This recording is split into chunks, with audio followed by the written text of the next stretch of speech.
আল্লাহ তাআলার যত ওয়াদা তার দ্বিতীয়টা হলো ওয়াল্লাযীনা কাফারু ওয়া কাযযাবু বিআয়াতিনা উলাইকা আসহাবুল জাহিম। আল্লাহ তাআলার যত ওয়াদা আছে সব ওয়াদার দ্বিতীয়টা সারমর্ম হলো যারা আল্লাহ তাআলার আয়াত সমূহকে মিথ্যা প্রতিপন্ন করে, আল্লাহ তাআলার নিদর্শন সমূহকে মিথ্যা প্রতিপন্ন করে, আল্লাহর সাথে কুফরি করে, ঈমান আনে না, নেক আমল করে না, তারা হলো আসহাবুল জাহিম। তাদের ঠিকানা হলো জাহান্নাম। এটা হলো আল্লাহ তাআলার সকল ওয়াদার একেবারে সারাংশ, মূল কথা। এই কথাই শয়তান মনে করায় দিবে আল্লাহ তাআলা ওয়াদা দিয়েছিল ঈমান আনো, নেক আমল করো জান্নাত, ঈমান আনো নাই, নেক আমল করো নাই জাহান্নাম। এই ওয়াদাটা আল্লাহ তাআলা দিয়েছিলেন, নিশ্চয়ই আল্লাহ তাআলার এই ওয়াদা সত্য, কোনো সন্দেহ নাই। শয়তান ওই দিন বলবে, শয়তান বলার আগে আল্লাহ তাআলা আমাদের জানায় দিচ্ছে। এইবার শয়তান নিজের প্রতিশ্রুতির ব্যাপারে বলবে। শয়তানও কিন্তু মানুষের দুনিয়ায় প্রতিশ্রুতি দেয়। শয়তান অনেক সময় আমাদের অন্তরের মধ্যে বিভিন্ন কথা ঢাইলা দেয়। এইরকম তো আর মানুষের মতো ওয়াজ মাহফিল কইরা শয়তান তার কথাগুলো কইতে পারে না। কিছু মানুষরে দিয়ে করাই ঠিক।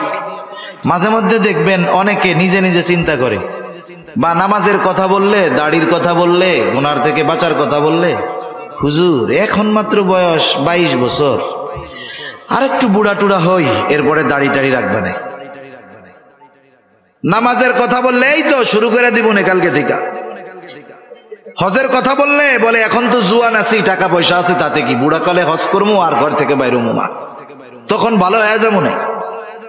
এইরকম কিছু বিষয়, কথা, চিন্তা আমাদের অন্তরে ডাইলা দেয় শয়তান। বলে টেনশন করিস না, হায়াত তো বহুত বাকি, পরে ভালো হয়ে যায়, এখন একটু চুরিচারি কর, দুর্নীতি কর, অন্যেরটা মাইরা খা, বুড়াকালে হজ কইরা একেবারে সদ্য ভূমিষ্ঠ শিশুর ন্যায় নিষ্পাপ হইয়া ঘরে বসে থাকবি। এই ধরনের ধোঁকা, এই ধরনের ওয়াদা মানুষের অন্তরে শয়তান ঢেলা দেয়। এবার শয়তান তার প্রতিশ্রুতি ওয়াদার ব্যাপারে বলবে, ওয়াওয়া'আদতুকুম ফাআখলাফতুকুম, আমি তোমাদেরকে বাঁচানোর যেই প্রতিশ্রুতি দিতাম, তোমাদের সাথে যেই প্রতিশ্রুতি দিয়েছিলাম, ফাআখলাফতুকুম, আমি সেই প্রতিশ্রুতি ভঙ্গ করলাম। এইবার শয়তান তার অনুসারীদেরকে হাসরের ময়দানে তিরস্কার করবে। তিরস্কার করে বলবে, শয়তান বলবে, ইন্নাল্লাহা ওয়া'আদাকুম ওয়া'দাল হক ওয়া ওয়া'আদতুকুম ফাআখলাফতুকুম ওয়া মা কানা লিয়া আলাইকুম মিন সুলতান। শুনা নাও, আমি তোমাদের সাথে যেই প্রতিশ্রুতি দিয়েছিলাম সেটা ভঙ্গ করলাম। আর এটাও শুনা নাও, ওয়া মা কানা লিয়া আলাইকুম মিন সুলতান, তোমাদের উপরে আমার কোনো আধিপত্য ছিল না, ক্ষমতা ছিল না, পাওয়ার ছিল না। তোমাদের উপরে আমার কোনো অধিকার নাই, কোনো ক্ষমতা নাই। কেন নাই? শয়তান কি আমাকে বানাইছে? আমাদের বানাইছে কে? আরো জোরে, কে? আল্লাহ হলে আমাদের, আল্লাহ হলেন আমাদের খালিক, আল্লাহ আমাদের রব, আল্লাহ আমাদের রাজ্জাক, আল্লাহ আমাদের মালিক। যিনি বানিয়েছেন, সমস্ত অধিকার ক্ষমতা আমাদের উপরে তার, ঠিক কিনা বলেন? যিনি রিজিক দেন, ক্ষমতা হলো তার। এই জন্য মাঝে মধ্যে দেখবেন অপরিচিত বা দূরের কোনো মানুষ যদি কোনো বিষয়ের আদেশ করে, অধিকার খাটাইতে চায়, তখন ছেলেটা জবাব দেয়, তুমি আমাকে এই কাজ করতে বলতেছো, তুমি কি আমার আব্বু লাগো নাকি? কেন বলে? তার মানে তুমি যেই কথাটা বলছো, যেই অধিকার আমার উপরে প্রয়োগ করতেছো, এটা প্রয়োগ করার ক্ষমতা আমার বাপ রাখে, তুমি না। শয়তানও সেই দিন মনে করায় দিবে, যেহেতু আমি তোমাদের খালিক না, মালিক না, রাজ্জাক না, রব না, সুতরাং আমার তোমাদের উপরে কোনো অধিকার ছিল না। কিন্তু একটা জিনিস আমি করতাম, ইল্লা আন দাউতুকুম ফাস্তাজাবতুম লি, আমি শুধু তোমাদেরকে আমার দিকে ডাকতাম, আর তোমরা সব কিছু বাদ দিয়ে আমার ডাকে সাড়া দিয়ে আমার দিকে ছুটে আসতা। কিছুই দেই নাই তোমাদের, কিন্তু আমি ডাক দিলে তোমাকে আর সহ্য হইতো না। যেমন মনে করেন একটা ছোট বাচ্চা, তার বয়স 13-14 বছর, 14-15 বছরের ছেলে বিকাল বেলায় মাঠে কি করে? ফুটবল খেলে, ক্রিকেট খেলে, তাই না? একদিন ওর বাবা বলতেছে যে শোনো, আজকে আসরের পরে আমার সাথে তুমি বাসায় এই কাজটা করবা। ছেলেটা এবার আব্বার সাথে বাসায় কাজ শুরু করছে। বলেন তো, ছেলেকে দিয়ে কাজ করানোর অধিকার বাবার আছে না নাই? এইবার ছেলেটা বাবার সাথে কাজ করতেছে। রাস্তার পাশেই বাড়ি, বন্ধুরা ব্যাট বল নিয়ে মাঠে খেলতে যাইতেছে।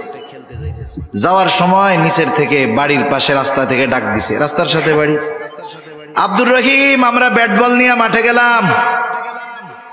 এবার আমার একটু বলেন তো, ওই যে ছেলেটা বাবার সাথে কাজ করতেছে, যেই বন্ধুরা তাকে ডাক দিল, বন্ধুরা তাকে 2-4 দিনের ওষুধ কিনে দিছে?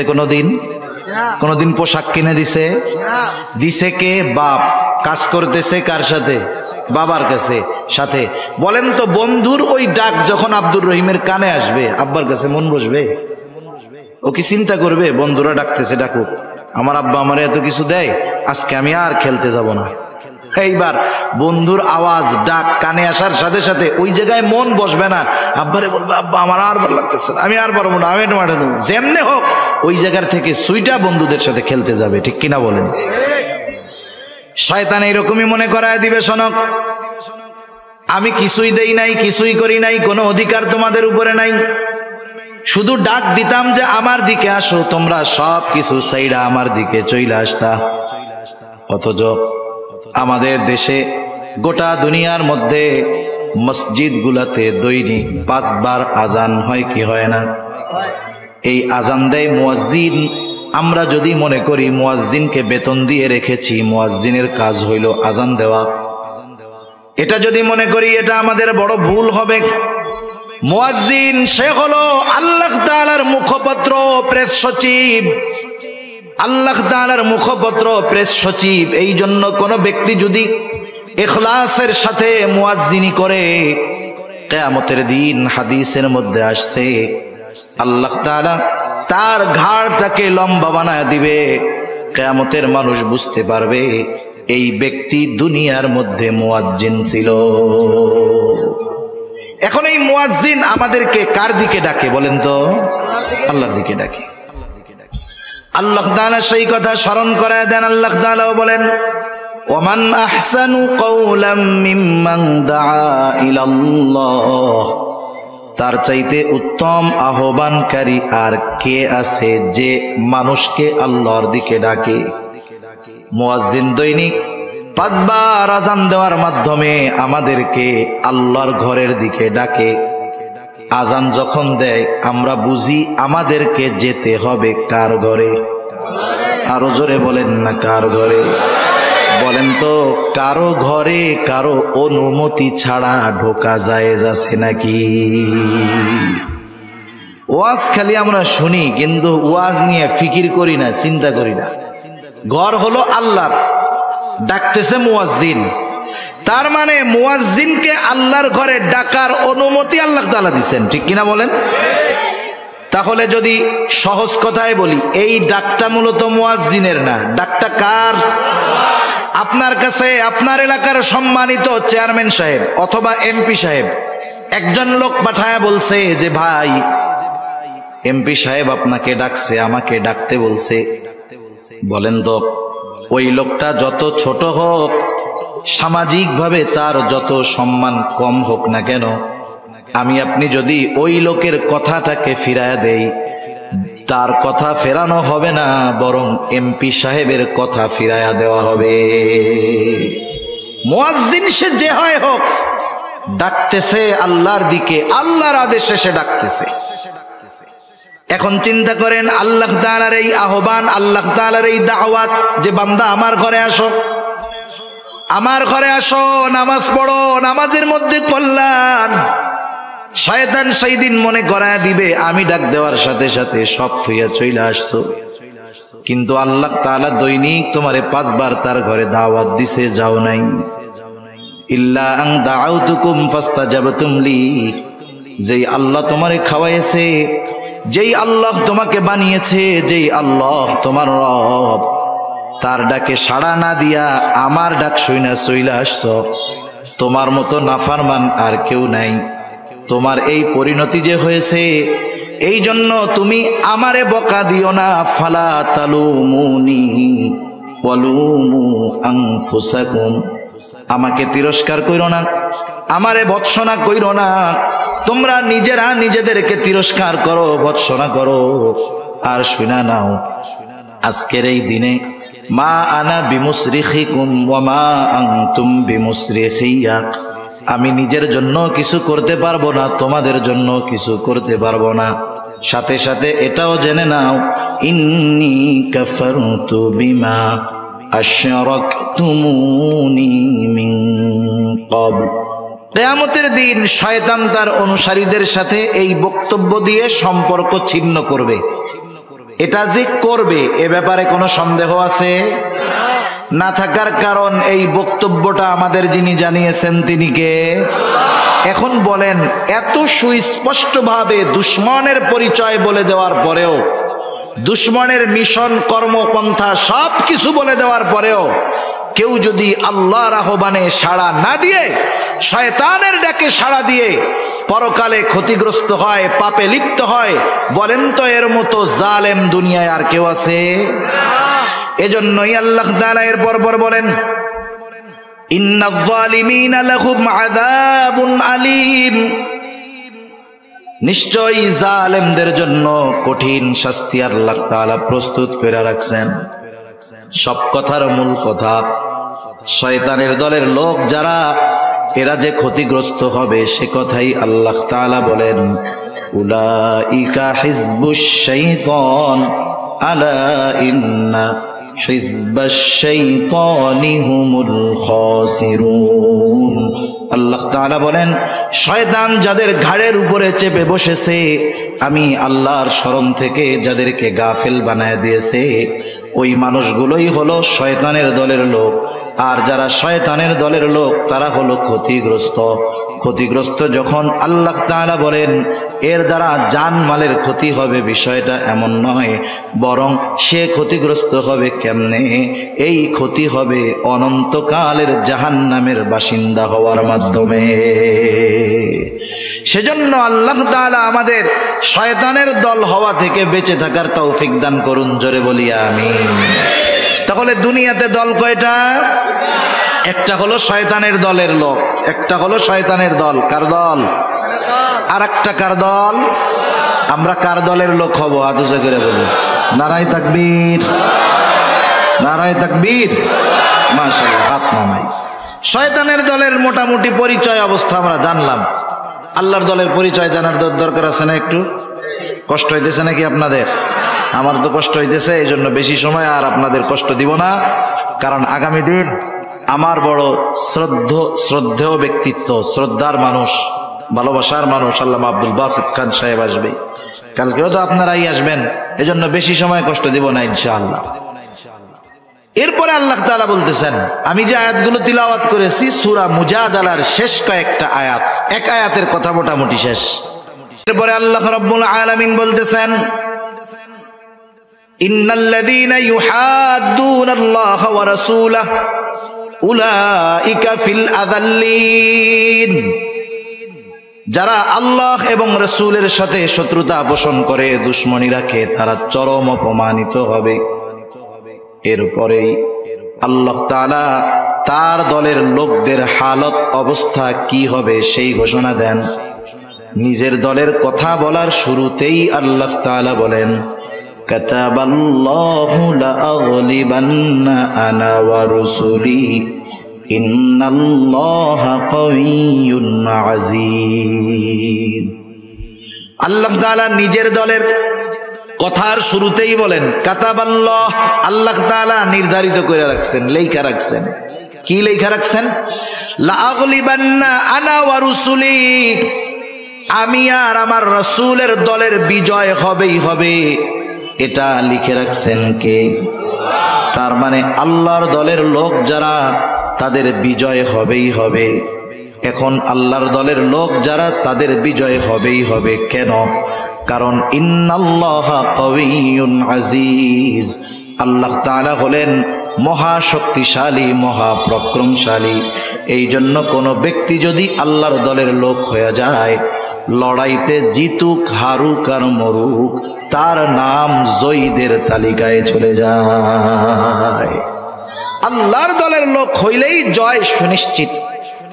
এই যে ফিলিস্তিনের পক্ষে, আকসার পক্ষে, বাইতুল মুকাদ্দাসের পক্ষে যারা ইহুদিদের বিরুদ্ধে যুদ্ধ করতেছে, হয়তো ইসরায়েল সারা দুনিয়াকে কনভিন্স করে গাজাকে পৃথিবীর মানচিত্র থেকে মুছে দিবে।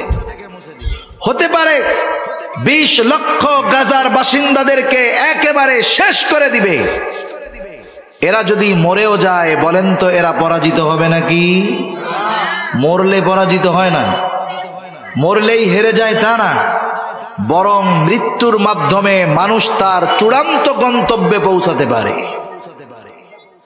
একটা ঘটনা বলি আপনাদের, তাইলে বুঝতে সহজ হবে। রাসূল আকরাম সাল্লাল্লাহু আলাইহি ওয়াসাল্লাম দুনিয়ায় আসার পূর্বে ঈসা আলাইহিস সালাতু ওয়াস সালামের পরে এক জালেম বাদশার ঘটনা তাফসীরের মধ্যে আসছে। এই জালেম বাদশার নাম ছিল ইউসুফ জুরনাওয়াজ। সে নিজেকে খোদা দাবি করত। তৎকালীন সময়ের খ্রিস্ট ধর্মের অনুসারী যারা ছিল তাদের উপরে জুলুম অত্যাচার সে চালায়া যাইত। এই বাদশাহ ইউসুফ জুরনাওয়াজের দরবারে একজন জাদুকর ছিল, জাদুকর বৃদ্ধ হয়ে গেছে। জাদুকর বাদশার কাছে বলে, বাদশাহ আপনি একজন মেধা সম্পন্ন বালকের ব্যবস্থা করেন, আমি আমার জাদু বিদ্যাটা তাকে শিখাইয়া দেয়া যাই, যাতে করে আমার মৃত্যুর পরে এই বিদ্যার দ্বারা আপনি উপকৃত হতে পারেন। সারা দেশে যাচাই বাছাই করে একজন মেধাবী বালকের ব্যবস্থা করা হলো। বালককে বলা হলো, বালক তুমি রাজ দরবারে থাকবা, রাজপ্রাসাদে থাকবা, তোমার যা কিছু প্রয়োজন খাবা দাবা ঘুরবা, দৈনিক ওই জাদুকরের কাছে গিয়ে তুমি জাদু শিখা আসবা। ছেলেটা প্রতিদিন জাদুকরের কাছে জাদু শিখতে যায়। যাওয়ার পথে একজন খ্রিস্টান পাদ্রী তার খানকা ছিল, ওইখানেও কিছু মানুষ লুকায়া লুকায়া ওই খ্রিস্টান আলেম পাদ্রীর কাছে গিয়া তৎকালীন সময়ের দিন শিখত। এই বিষয়টা বালকের দৃষ্টিগোচর হলো। একদিন বালক ওই খ্রিস্টান পাদ্রীর কাছে গেল। যাওয়ার পরে খ্রিস্টান পাদ্রীর সাথে তার কিছু সময় কথোপকথন হলো। বালকের কাছে খ্রিস্টান পাদ্রীর কথাগুলো ভালো লাগলো। এইবার সে জাদুকরের কাছেও যায়, খ্রিস্টান পাদ্রীর কাছেও যায়। যাইতে যাইতে এক সময় বালকের অন্তরের মধ্যে তাওহীদের বীজ রোপণ হয়ে গেল, ঈমানের বীজ রোপণ হয়ে গেল। বালক এক আল্লাহয় বিশ্বাসী হয়ে গেল। কিন্তু যেহেতু রাজার দরবারে থাকে, জাদুকরের কাছে যাওয়া লাগে, একটু যায়। এভাবে চলছে কিছুদিন। হঠাৎ একদিন বালকটা যখন রাজ দরবার থেকে বের হয়ে জাদুকরের ঘরের উদ্দেশ্যে রওনা দিল, দেখতেছে রাস্তার মধ্যে একটা বাঘ শুয়ে আছে, জ্যান্ত বাঘ। বাঘের ভয়ে লোকজন চলাচল করতে পারে না। বালকটা চিন্তা করলো, এইবার আমার পরীক্ষার একটা সুযোগ। হকের উপরে কে আছে, সত্যের উপরে কে আছে পরীক্ষা করা যাবে। এইবার বালক হাতের মধ্যে ছোট্ট একটা পাথর নিয়ে আল্লাহ তাআলার কাছে বলে, আল্লাহ কে হকের উপরে আছে জানি না, তবে এই পাদ্রী যদি হকের উপরে থাকে, এই পাথরের আঘাতে যেন বাঘটা মারা যায়। এই বলে ছোট্ট পাথরটা বিসমিল্লাহ বলে যখন ওই বাঘের দিকে নিক্ষেপ করেছে, ছোট্ট পাথরের আঘাতে বড় বাঘটা সাথে সাথে মরে যায়। বালকের ইয়াকিন পূর্ণ হয়ে গেছে। মনে রাখবেন, অনেক সময় অনেক কিছু আছে। যেমন ইব্রাহিম আলাইহিস সালাম প্রশ্ন করছে, আল্লাহ আপনি মৃত্যুকে জিন্দা কেমনে বানাইবেন? আল্লাহ তাআলা বলছে, বিশ্বাস হয় না?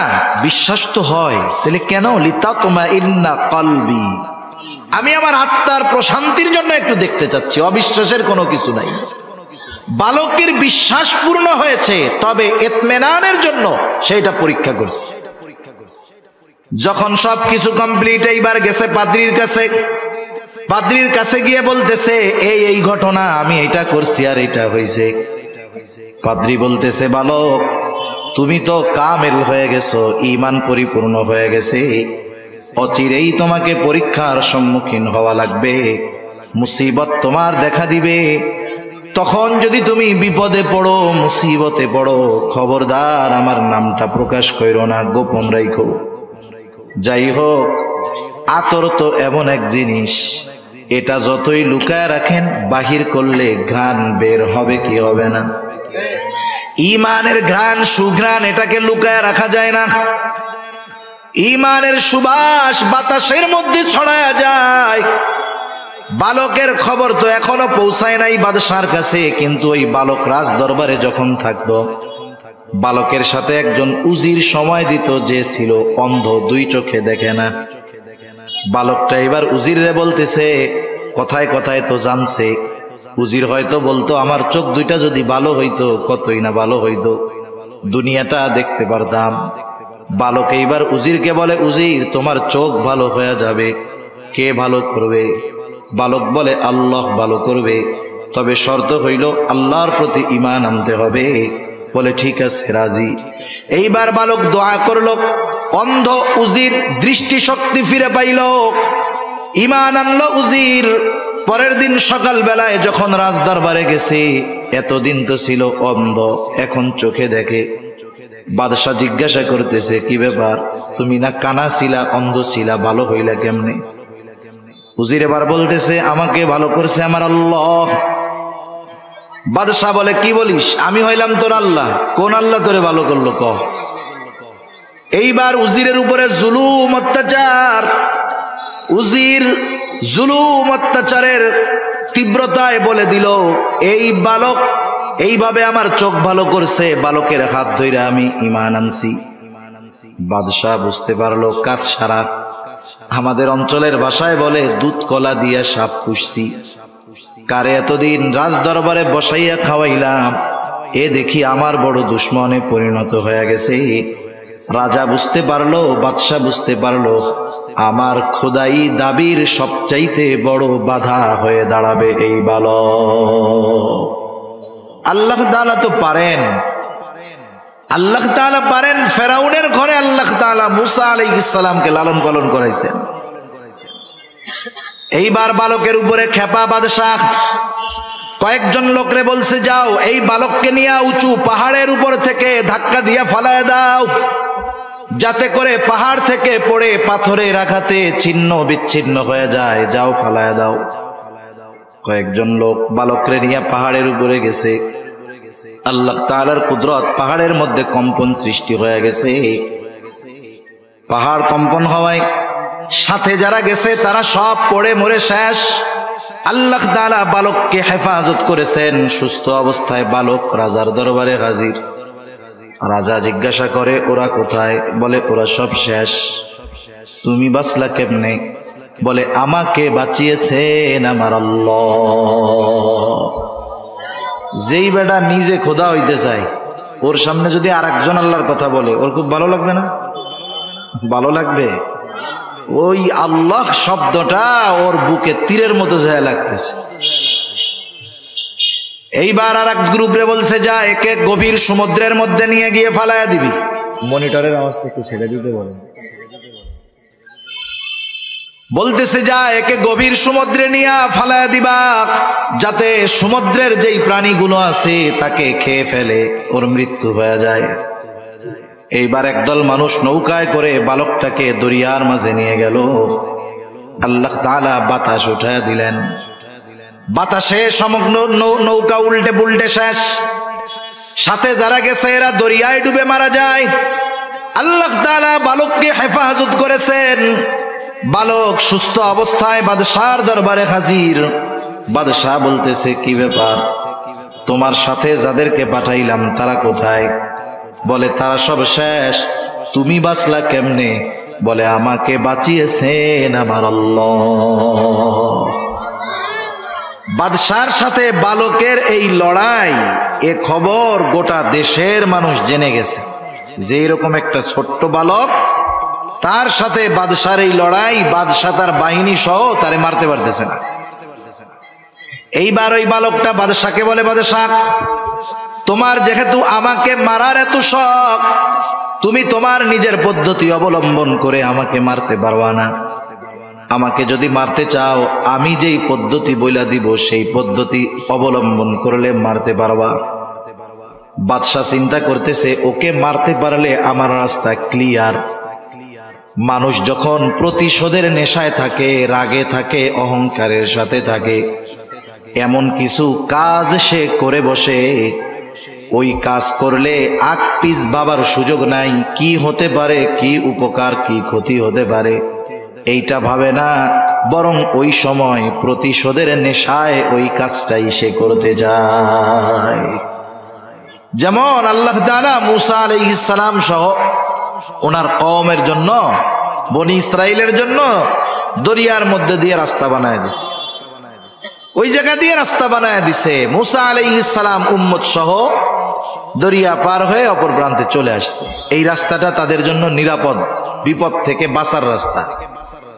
ফেরাউন যখন আইসা দেখে কত সুন্দর রাস্তা, এতটুকু উপলব্ধি তার মধ্যে থাকতে হবে যে এ রাস্তা তো আল্লাহ দিয়েছেন বনি ইসরাইলের জন্য, এটা দিয়ে তারা বিপদ থেকে বাঁচলো, এই রাস্তায় গেলে আমাদের জন্য আপদ না বরং বিপদ হইতে পারে। কিন্তু প্রতিশোধের নেশা ফেরাউনকে সব ভুলাইয়া দিছে। এবার বাহিনী সৈন্য সামন্ত নিয়ে রাস্তায় রওনা দিছে। মাঝ দরিয়ায় পৌঁছায়ছে। যাদের জন্য রাস্তা বানানো হয়েছিল তাদের ব্যবহার শেষ, এবার আর রাস্তার দরকার নাই। আল্লাহ তাআলা সমুদ্রকে আগের অবস্থায় ফিরিয়ে দিয়েছেন। দুই পাশে পাহাড় সাদৃশ্য উঁচু দেয়ালের মতো হয়ে গেছে সমুদ্র। একসাথে উপর থেকে যখন পানিতে চাপা দিছে, সবগুলো একসাথে শেষ। বাদশা চিন্তা করতেছে, একে মারতে পারলেই তো রাস্তা ক্লিয়ার, কেমনে মারা যাবে বলো? বালক বলতেছে, শোনো, সারা দেশের মধ্যে এলান করে দাও, নির্ধারিত দিনে সারা দেশের মানুষ সব একত্রিত হবে, কেউ বাসায় থাকতে পারবে না। ওই দিন সব মানুষ উপস্থিত হবে, তাদের মধ্যে আমি থাকব। তোমার জল্লাদ আমার দিকে তীর মারবে, তবে শর্ত হলো তীরটা মারতে হবে বিসমিল্লাহি রব্বিল গোলাম এই শব্দ উচ্চারণ কইরা, তাহলে তোমার মনোবাসনা পূরণ হবে। বাদশাহ ইউসুফ জুরনাওয়াজ সারা দেশে ঘোষণা করে দিয়েছে, সব মানুষ নির্ধারিত দিনে উপস্থিত। দুগ্ধপোষ্য শিশুকে নিয়ে তার মা উপস্থিত, বৃদ্ধ আবাল বনিতা, যুবক যুবতী, কিশোর কিশোরী সব উপস্থিত। দুনিয়ার মানুষ বাঁচতে চায় আর এই বালকটা মরতে চায়। আবার বাদশার নির্দেশ, সকলে হাজির হয়ে গেল। যথাসময় উপস্থিত। এইবার জল্লাদ তীর নিয়ে তৈয়ার। উচ্চ স্বরে বিসমিল্লাহি রব্বিল গোলাম এই কথা বলে জল্লাদ তার তীরটা বালকের দিকে নিক্ষেপ করলো। যেই কথাটা বলছে, কথাটা হলো বিসমিল্লাহ, আল্লাহর নামে আমি নিক্ষেপ করতেছি এই তীর। রব্বিল গোলাম বিরব্বিল গোলাম, এই বালকের রব আল্লাহর নামে আমি তীর নিক্ষেপ করতেছি। এই কথা বলে যখন জল্লাদ তীর মেরেছে, তীর গিয়ে গায়ে বিদ্ধ হয়েছে, বালকটা জমিনের উপরে পড়ে গেছে, শহীদ হয়ে গেছে। সব উপস্থিত মানুষ যখন এটা দেখছে, তারা কি করলো? বালক মরে গেছে, শহীদ হয়ে গেছে, নিষ্প্রাণ হয়ে গেছে দেহটা। এই দৃশ্য দেখে উপস্থিত সব মানুষ সমস্বরে প্রত্যেকেই বলতেছে, আমানতু বিরব্বিল গোলাম, আমরাও এই বালকের রবের উপরে ঈমান আনলাম। বালক তীরের আঘাতে মরল ঠিক, কিন্তু বলেন তো, মরে গিয়ে বালক হেরে গিয়েছে নাকি সে সফল হয়ে গেছে? সেজন্য মানুষ মরলেই ব্যর্থ হয়ে যায় তা না, মৃত্যুর মাধ্যমে মানুষ তার মূল মাকসাদ, মূল গন্তব্যে পৌঁছাতে পারে। এজন্য আল্লাহর দলের সৈনিক যারা, এরা মরে গেলেও হেরে যায় না। ফিলিস্তিনে যারা মরতেছে হেরে যায় নাই, আফগানিস্তানে যারা মরেছে হেরে যায় নাই। গোটা দুনিয়ায় জালেমের অত্যাচারে যেই মুসলমানেরা মরে, এরা হেরে যায় না। কারণ ওরা আল্লাহর দল হওয়ার কারণে আল্লাহ তাআলা তাদের বিজয়কে সুনিশ্চিত করে রাখছেন। এজন্যই আল্লাহ তাআলা বলেন, কাতাবাল্লাহু লা আগলিবান্না আনা ওয়া রুসুলি ইন্নাল্লাহা কাওয়িয়্যুন আজিজ। তাহলে আল্লাহর দল হলে বিজয় সুনিশ্চিত, আল্লাহর দল হলে বিজয় সুনিশ্চিত। এইবার শেষ আয়াতের কিছু কথা অল্প সময়ের মধ্যে শেষ হয়ে যাবে ইনশাআল্লাহ।